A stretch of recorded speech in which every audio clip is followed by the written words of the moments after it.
kids, how are you? I hope that you will be fine and happy.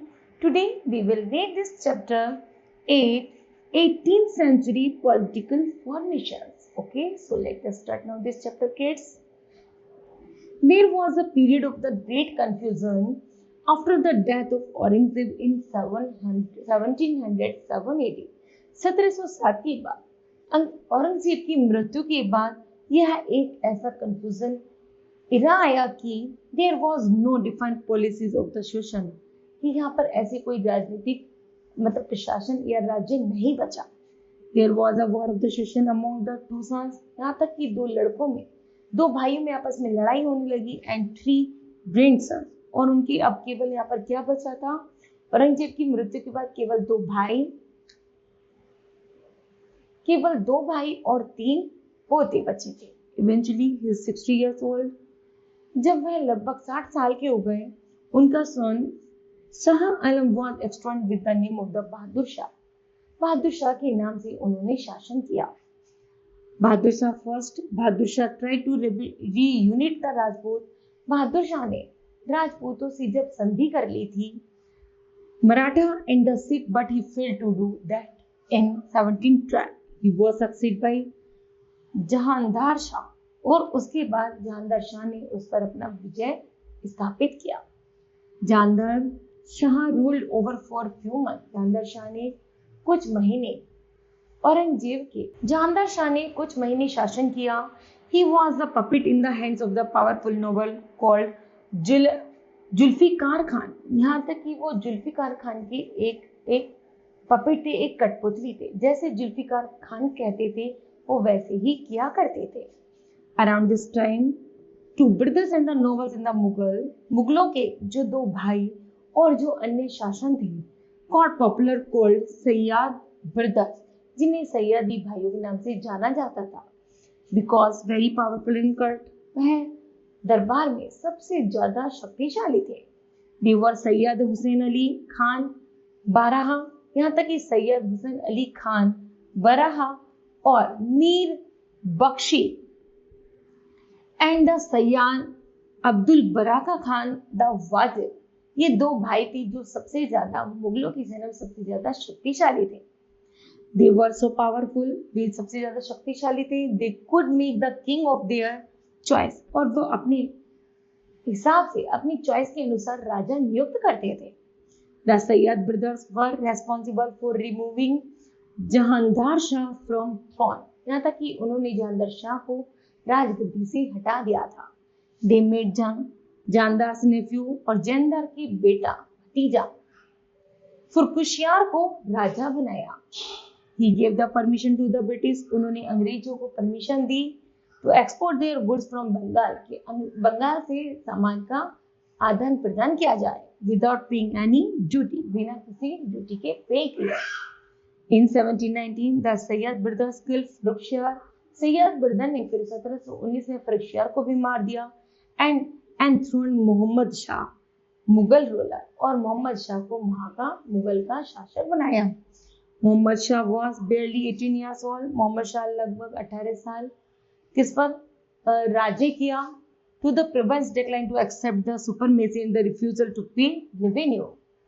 Mohammad Shah stripped the Sayyid brothers. Mohammad Shah ने Sayyid brothers को और अधिक सैन्य शक्ति से भरपूर किया. But he did not make enough, लेकिन उन्हें जब यह enough नहीं लगा तो effort to bring the province under his control, तो उसके नियंत्रण से भी राज्य को छीन लिया गया. The caused the disorganization of the empire and the some of the powerful nobles and the rulers established their independent kingdom. फिर उन दोनों ने मिलकर एक ऐसे स्वतंत्र राज्य की स्थापना की और मुगलों का साम्राज्य बढ़ाते रहे. The declining Mughal empire later was devastated by the attacks of the Nadir Shah in 1739 and Ahmad Shah Abdali in 1760 पर. जल्दी ही 1739 और 1761 में अहमद शाह अब्दाली और नादिर शाह ने युद्ध किया और उन दोनों भाइयों को हरा दिया. During the rule of the Mohammed Shah, उस समय मोहम्मद शाह का शासन काल था. Nadir Shah the rule of the Persia attack, Nadir Shah ने पर्सिया से आक्रमण किया.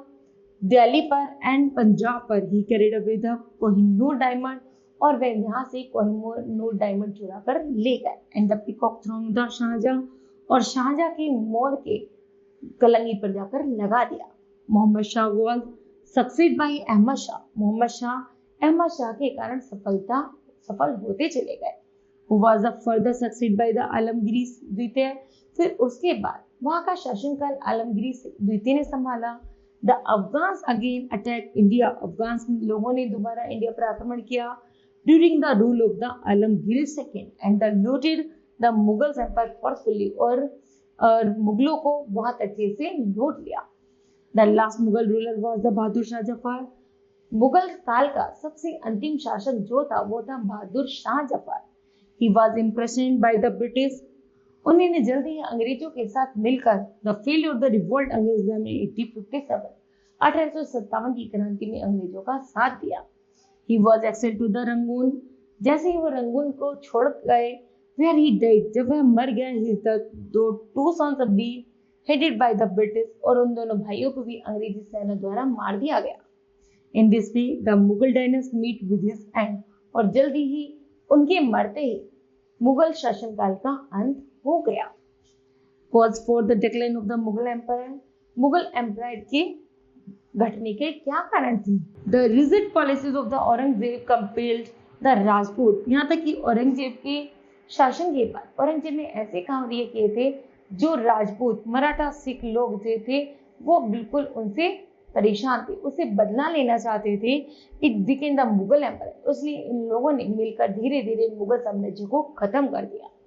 The second reason was the rise in the power of the Maratha, और दूसरा कारण यह था कि मराठाओं की सैन्य शक्ति बढ़ती जा रही थी। Aurangzeb want to control the revolts as the emperor had grown as large, Aurangzeb का नियंत्रण खत्म होता जा रहा था, और जितना भी लंबे एरिया पर उसका शासनकाल था वो धीरे धीरे मराठा लोग उस पर कब्जा करते जा रहे थे। To fighting too difficult to control. The third reason था was the seizure of the Aurangzeb were too weak to control the empire. Aurangzeb धीरे धीरे अंदर खाने अपना साम्राज्य खोता जा रहा था, कमजोर होता जा रहा था। This gave rise to the power, और जो मराठा की जो सैन्य शक्ति थी वो धीरे धीरे बढ़ती जा रही थी। Who controlled the empire? For this the vested interest. Meanwhile the various European started captured the terrestrial. यहाँ तक कि कुछ यूरोपियन ने जब यहाँ पर अपना स्थापत्य जमाया, and their influence the various part of the India, और भारत के भिन्न कुछ क्षेत्रों में उन्होंने अपना अधिकार स्थापित किया। Giving way to the British rule in India, Bharat में सबसे ज्यादा उन्होंने साम्राज्य स्थापित किया और अंग्रेजों को दे दिया। This was the fourth main cause, चौथा कारण था डिक्लाइन का मुगल एम्पायर का। Then one of the last reason being the invasion of the Nadir Shah, Nadir Shah के हड़पने के बाद the king of the Persian and the Afghan leader, जो अफगान लीडर्स थे फारसी के थे, अहमद शाह अब्दाली बहादुर, उन्होंने जल्दी ही अंग्रेजों के साथ मिलकर मुगल साम्राज्य को ही अंत कर दिया। Independent kingdom, many new independent regional kingdom got established, धीरे धीरे से कुछ सालों बाद एक स्वतंत्र राज्य की स्थापना हुई। After the decline of the Mughal empire, Mughal empire के पतन होने के बाद। Most of them they were earlier the province of the Mughals, क्योंकि जो कुछ province of the Mughals got disintegrated from the serving Mughals ruler, क्योंकि सबसे ज्यादा जो मुगलों का शासन था धीरे धीरे जब उसका अंत हो गया तो मराठाओं ने राजपूतों ने मिलकर एक होकर कि जब मुगलों का अंत हो गया तो उन्होंने एक इंडिपेंडेंट किंगडम की स्थापना की। Three of the largest province to became independent, उन्होंने 3 ऐसे संघ प्रशासित क्षेत्रों को राज्य बनाया, जैसे अवध को, बंगाल को और Hyderabad. Many other regional power, जिनमें सबसे अधिक सैन्य शक्ति थी, also came into the being the like, जिनमें मुख्य रूप से कौन रहते थे? सिख, राजपूत और Maratha. In the different part of the country, let us study about them in details. Number first है Awadh. The province of the Awadh consists of the area in and around Lucknow and Kanpur. सबसे ज्यादा जो अवध का जो संघ शासित क्षेत्र है इसे एक फ्रीडम राज्य बनाया गया, जिसमें सबसे ज्यादा लखनऊ और कानपुर में कार्य होते थे। In 1722 मोहम्मद शाह अपॉइंटेड शहादत खान मोहम्मद शाह ने शहादत खान को अपॉइंट किया as a governor of Awadh का। The zamindari of Awadh refuse to accept Mohammad Shah, लेकिन जो अवध की जो जमींदार थी उन्होंने मोहम्मद शाह की इस बात को एक्सेप्ट नहीं किया। But the Shahadat Khan was able to curb the rebellions. जमींदार जो शहादत खान थी वो जमींदारों से पूरा बदला लिया करते थे। He held the post of the सूबेदार और द फौजदार, the post of the political heads as well as the military heads. He also looked after the दीवानी, यहाँ तक कि उन्हें दीवानी की पद से नियुक्त किया गया। सादत Khan was the succeeded by his son-in-law Safdar जंग, यहाँ तक कि उन्होंने अपने बेटे सन इन लॉ को सफदर जंग को वहां का दीवानी नियुक्त की, दीवान का पद उसको दे दिया अपने सन इन लॉ को। The ruler of the Awadh कर्ब the lawlessness, जो अवध का कानून था वो एक लॉलेसनेस था, उसमें कोई कानून नहीं था। Very effectively improve the revenue system, धीरे धीरे रेवेन्यू सिस्टम में क्या किया गया, सुधार किया गया। They increase the finance of the province, यहाँ तक कि जो भी संघ शासित क्षेत्र था यह धीरे धीरे कर्जे में चला गया। They had an efficient army and gave a gold administration to the people, लेकिन लोगों को सबसे ज्यादा लोगों को अच्छे प्रशासन की जरूरत थी, लेकिन इन लोगों के द्वारा जो हमारा अवध था वो धीरे धीरे डेक्लाइन की अवस्था में चला गया। नेक्स्ट है Bengal. Bengal was one of the most precious province of the Mughal empire, यहाँ तक कि जो बंगाल था सबसे ज्यादा महत्वपूर्ण क्षेत्रों में से एक था मुगल साम्राज्य के राज्य होने में। Which took the advantages of the weak centrals, यहाँ तक कि वह मुगलों का एक कमजोर पॉइंट था। And embraced to semi independent kingdom, और इसी वीक पॉइंट को उन्हें पकड़ लिया जिससे कि वह या तो बढ़ सकते थे या फिर कमजोर हो सकते थे।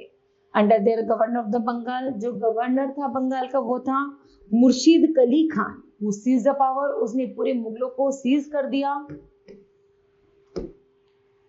एंड स्टार्टेड रूलिंग इंडिपेंडेंटली, और आजादी से रहने की अनुमति दी। He made Murshidabad his capital, और मुर्शिदाबाद को अपनी राजधानी बनाया। Beside मुर्शीद कली खान के बाद two other nawab of the Bengal के दो और नवाब बने, एक तो सिराजुद्दीन और अरवदी खान बंगाल का नवाब बनाए गए। Long pieces and the peaceful administration, जिन्होंने बड़ी शांतिपूर्वक ढंग से इस शासन काल को चलाया। Alivardi Khan was the succeed by the Sirajuddaulah and the nawab of Bengal. There was no discrimination on the basis of the reason. उन्होंने अपने प्रदेश में कोई भी ऐसी भ्रष्टाचार की भावना नहीं फैलाई। Both Hindu and the Muslim were given opportunity to earn. उन्होंने हिंदू और मुस्लिम को कमाने की अनुमति दी कि दोनों लोग समान हैं। They also checked the activities of the traders. यहाँ तक कि व्यापार करने की भी इक्वल अनुमति दी गई। In 18th century, Bengal became very prosperous. Bengal में बहुत ज्यादा उन्नति हो गई and its prosperity attack the invention of the British, जो अंग्रेजों के विरुद्ध लड़ने में काम आई। The nawab of the Bengal increase both India and the foreign merchant. Bengal में धीरे धीरे भारतीयों का और अंग्रेजी व्यापारियों का दायरा बढ़ने लगा। They provide with good instruction for trading like goods, roads and the other facility. यहाँ पर बंगाल में अच्छी फैसिलिटी, अच्छा सामान होने के कारण व्यापार अच्छी प्रगति करने लगा। They provided loans to farmers, किसानों को लोन प्रोवाइड किए जाने लगे and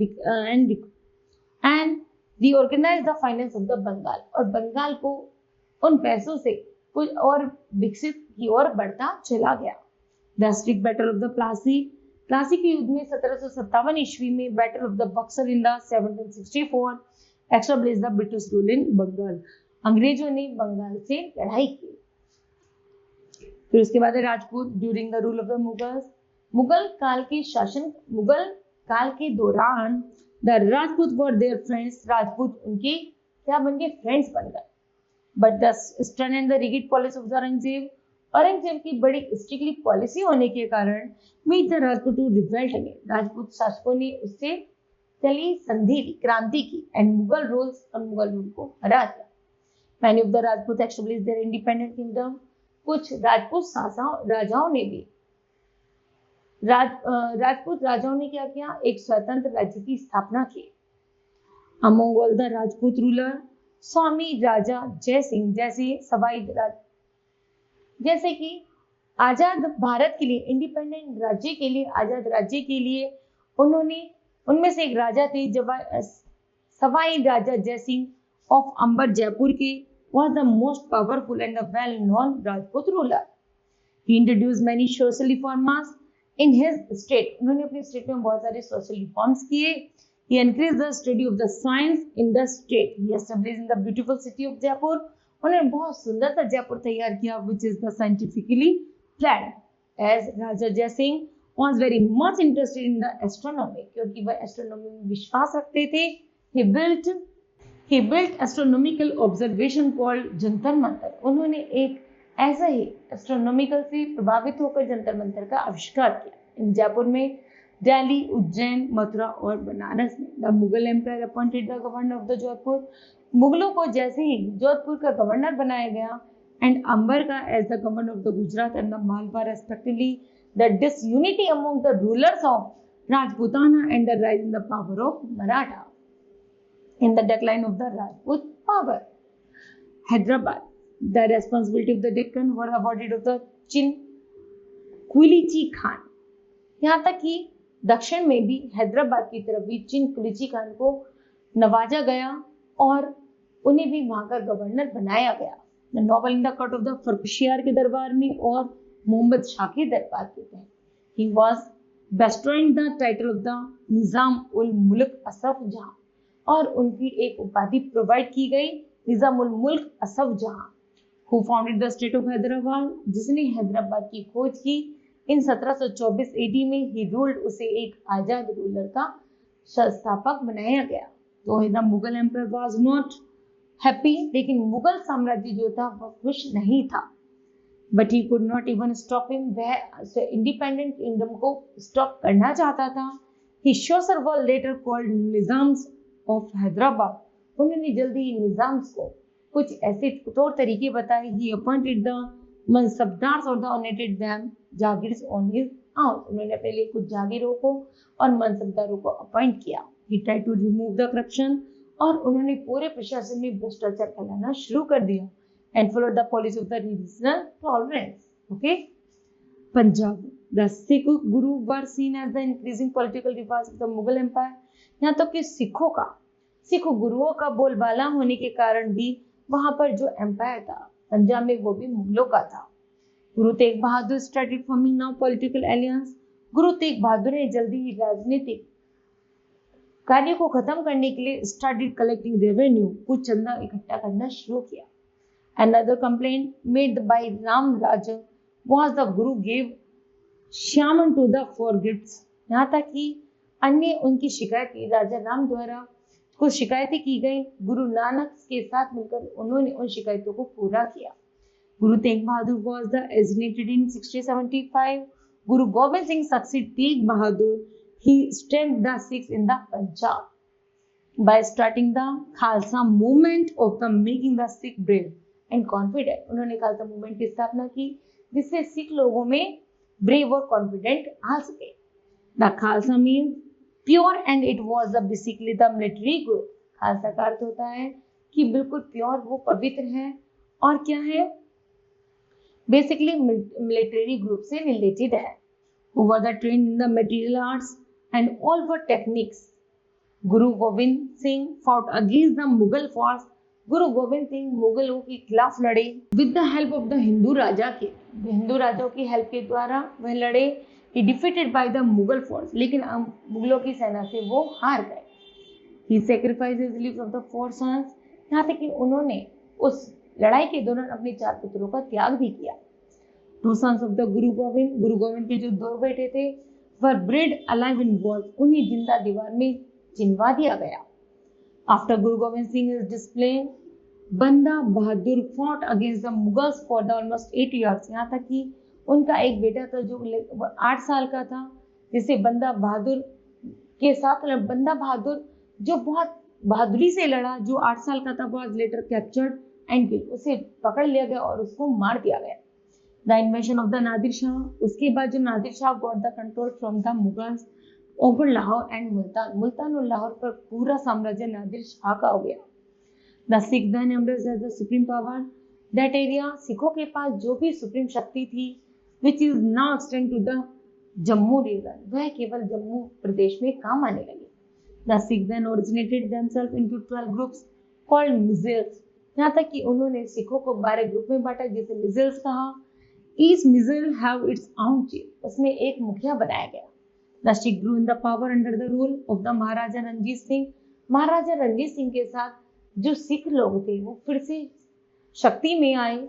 took the Punjab the height of the prosperity और अपनी संपत्ति और शांति से छीन ली. He established one of the strongest kingdom और वह सबसे ज्यादा मजबूत राज्य बना 18th century का. His army was one of the strongest army of Asia. He was a secular ruler who did not discriminate between people of the different region. He was never invaded or attempted to the conquered by the British in his lifetime. Next time, Mysore. Mysore became a powerful state under the rule of Hyder Ali and his son Tipu Sultan in about mid-18th century. Hyder Ali was a brilliant commander who became the ruler of the Mysore in 1761 AD. The army was reorganized by the Hyder Ali and the British found him to be a threat for them. Tipu Sultan, who succeeded Hyder Ali, was known as the Tiger of the Mysore for his bravery. उसकी बहादुरी के लिए टीपू सुल्तान को tiger of Mysore का नाम दिया गया. He modernized his army and trained his soldiers in the guerrilla warfare. Guerrilla welfare. He introduced new weapons. उन्होंने अपनी सैन्य शक्ति को मॉडर्नाइज्ड वेपन्स दिए जिससे उनकी सैन्य शक्ति अच्छे से लड़ सके. He also established an arsenal in the Dingul with the help of the French. और फ्रेंच की हेल्प से उन्होंने दिंगुल पर आक्रमण किया. He defeated the British in the first encounter in the 1769 AD, but he died fighting against the English. और अंग्रेजों से विरुद्ध लड़ते हुए उनकी मृत्यु हो जाती है 1799 में ड्यूरिंग द फोर्थ वॉर, चौथे युद्ध में अंग्रेजी सेना से. नेक्स्ट आता है मराठा. मराठा की केस स्टडी करते हैं. द मराठा वो Intelli the craftsman and word the humble origin. जो मराठा थे वो बहुत पावरफुल और बहुत क्या थे, हम्बल ओरिजिन थे. They were serving in the kingdom of the Ahmednagar, Bijapur and Golconda. सबसे ज्यादा पावरफुल स्टेट थे. They embraced power in the 17th century. 17वीं शताब्दी में जब उनका बोलबाला था, the Marathas declared their independence. Maratha ने नियुक्त किया था कि हम अपने भारत को स्वतंत्र भारत, आजाद भारत बनाएंगे. These kingdoms became weak, लेकिन जो उनके कुछ राज्य थे वो कमजोर थे. Shahaji Bhosle was a small craftsman. वो एक छोटे क्राफ्टमैन थे. who was a feudatory under the rule of the Ahmednagar. फिर भी उन्होंने अहमदनगर पर पूरा अपना कब्जा जमाए रखा. Later he joined the Bijapur king. फिर उसके बाद उन्होंने बीजापुर राज्य को ज्वाइन किया. But the man who fought the name of the Maratha on the map of the India was Shivaji, जिसके शिवाजी क्या थे, उन सब का हेड थे. He carved an independent and the powerful kingdom. वह अपने राज्य को इंडिपेंडेंट और पावरफुल बनाना चाहते थे इन द कोंकण रीजन में. फिर है Chhatrapati Shivaji Bhosle. Shivaji was the son of the Shahaji Bhosle. Shivaji Shahaji Bhosle के और जीजाबाई के बेटे थे. He was born, उनका जन्म 1627 AD में हुआ. He was trained under the expert guidance of the Guru दादाजी कौनदेव. Shahaji was a high official in the Bijapur kingdom at that time and was mostly away from home. So Shivaji was brought up. His mother who inculcated in his dream of the स्वराज्य और own kingdom. जो शिवाजी महाराज की जो माता जी थी वो हमेशा एक सपना देखा करती थी कि हमारा भारत स्वराज्य हो, अपना राज्य हो या स्वराज्य हो. और वह अक्सर वही सपने देखती थी जब शिवाजी राव उनके घर में थे. और जैसे जैसे वो बड़े हुए तो वे अक्सर अपने सपने को उनके सामने शेयर किया करते थे. Who inculcated in them the dream of the स्वराज्य. उनके सपनों से प्रभावित होकर ही Shivaji Maharaj for which Shivaji fought very hard. Shivaji अक्सर एक शेर खान की तरह लड़ते थे. He became very ambitious and started working towards the dream of the large Maratha rule. और उन्होंने एक बहुत बड़े मराठा सेना स्थापित कर दी थी. He gathered the hills people of the Ghats and trained them in the guerrilla welfare. और उन्होंने भी गुरिल्ला वेलफेयर से प्रभावित होकर अपनी सैन्य शक्ति को वही मॉडर्नाइजेशन वेपन दिए. At a very young age, he captured many forts near Pune. उन्होंने अपनी यंग एज में पुणे के आसपास के सभी किलों पर कब्जा कर लिया था. The Bijapur kingdom had now become alert with the growing power of the Shivaji. जो बीजापुर राज्य है वो शिवाजी का सबसे ज्यादा शक्तिशाली राज्यों में से एक था. And wanted to stop him, Shivaji in the meanwhile captured the Torna fort and later occupied the strong fort of the Purandhar, which gave rise to the confrontations with the Bijapur kingdoms and the Mughals as they were alarmed with Shivaji's growing power. In 1659 AD, a large military contingent was sent to the defeat Shivaji under the leadership of Afzal Khan. 1769 में एक military सैन्य शक्ति से शिवाजी राव अफजल खान से हार गए थे. Shivaji defeated the Bijapur army and killed Afzal Khan during a meeting organized by Afzal Khan. Aurangzeb was now a worried man. Aurangzeb एक ऐसे ही चिंतित व्यक्ति थे. जब उन्हें पता चला कि शिवाजी ने अफजल खान को मार दिया एक मीटिंग के दौरान, तो औरंगजेब बड़े चिंतित रहने लगा. He now wanted to crush the power. उन्होंने सोचा अब सैन्य शक्ति को, मराठा शक्ति को धीरे धीरे तोड़ना चाहिए. Thus in the 1663 AD, he sent a Mughal army under the leadership of Shaista Khan, who was the new governor of the Deccan. Shivaji defeated Shaista Khan. Shivaji Shaista Khan से हार गए. In 1664 AD, Aurangzeb sent his most trusted Rajput General Jai Singh to fight with Shivaji. उन्होंने जय सिंह को अपने साथ मिला लिया था और शिवाजी राव से आक्रमण किया. He defeated Shivaji. वह शिवाजी से हार गए and forced him to the sign a treaty order accepting Aurangzeb as the overlord and pay him the annual tribute. He also had to the surrender 23 forts. उन्होंने 23 किलों को सरेंडर किया and meet Aurangzeb in his court at Agra. In his court Aurangzeb insulted Shivaji by making him sit among mansabdar. क्योंकि शिवाजी को उन्होंने मनसबदारों में बिठा के बहुत बड़ा अपमान किया था. Shivaji tried to leave the court but he was captured. उन्होंने जल्दी उस दरबार को छोड़ दिया और उस पर कब्जा कर लिया and put under house arrest. Shivaji however very cleverly managed to escape from the captivity of the Aurangzeb and returned to the Maharashtra in 1674.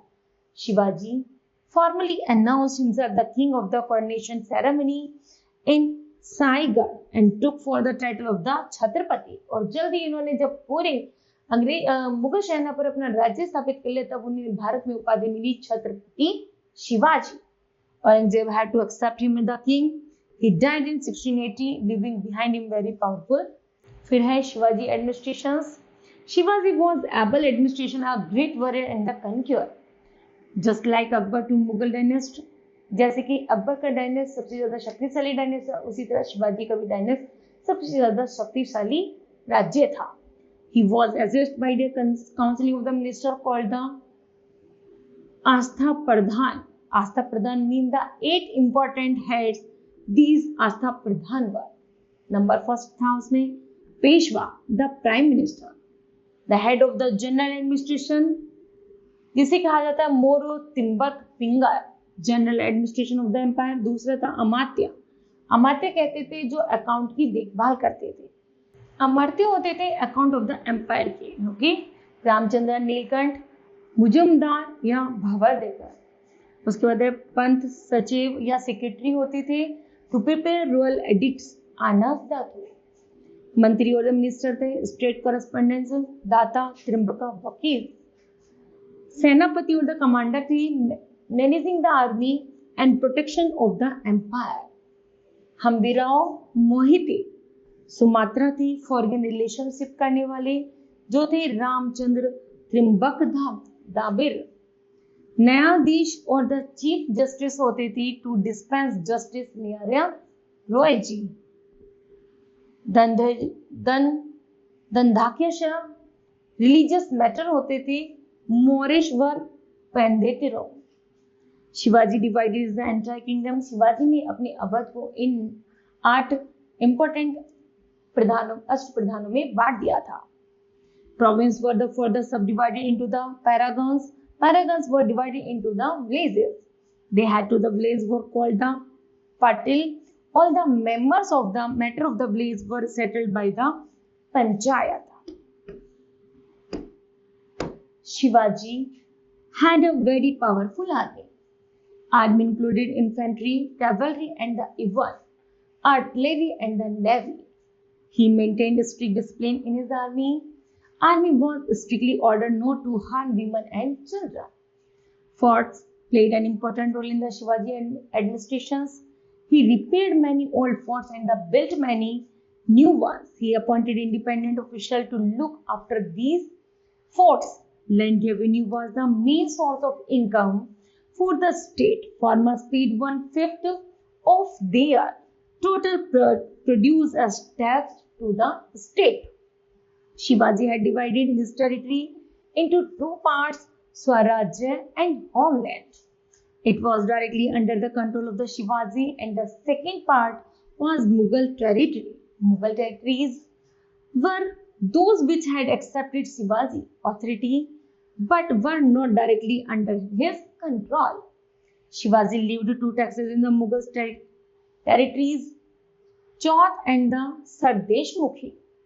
Chauth was equal to the 1/4 of the land revenue, while Sardeshmukhi was 1/10 of the land revenue. Chauth was the tax paid to the king, and the Sardeshmukhi was paid to the chief of the Marathas. It was the tributary tax.